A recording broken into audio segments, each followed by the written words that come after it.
একটা অকেশন হচ্ছে আমলের উৎসব, সেটা হলো এই জিলহজ মাসের প্রথম 10 দিন। এই জিলহজ মাসের প্রথম 10 দিন সম্পর্কে আল্লাহ পাক সূরা ফজরের মধ্যে শপথ করেছেন, ওয়াল ফাজরি, ফজরের কসম, ওয়াল লায়ালিন আশর, এবং এই 10 রাতের কসম। এই 10 রাত বলতে এখানে জিলহজ মাসের এই 10 দিন এবং 10 রাতকে বোঝানো হয়।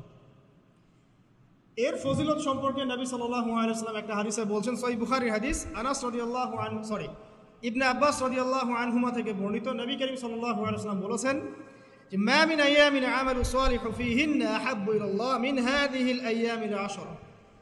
আল্লাহ পাকের কাছে এই 10 দিন অর্থাৎ জিলহজ মাসের প্রথম 10 দিনের নেক আমল যত বেশি প্রিয়, আল্লাহর কাছে জিলহজ মাসের প্রথম 10 দিনের নেক আমল যত বেশি প্রিয়, অন্য কোনো আমল এত বেশি প্রিয় না। অন্য কোনো আমল, এটা বুঝতে গিয়ে সাহাবায়ে কেরাম প্রশ্ন করছেন, ক্বালু, তারা বলছেন, ইয়া রাসূলুল্লাহ, হে আল্লাহর রাসূল, বলুন সাল্লাল্লাহু আলাইহি ওয়াসাল্লাম, ওয়ালাল জিহাদু ফি সাবিলিল্লাহ, আল্লাহর পথের জিহাদও কি নয়? আমরা তো জানি ইসলামের সর্বোচ্চ চূড়া হচ্ছে আল্লাহর পথের জিহাদ। তো নবী সাল্লাল্লাহু আলাইহি ওয়াসাল্লাম বলছেন, ওয়ালাল জিহাদু ফি সাবিলিল্লাহ, আল্লাহর পথের জিহাদও নয়। আল্লাহর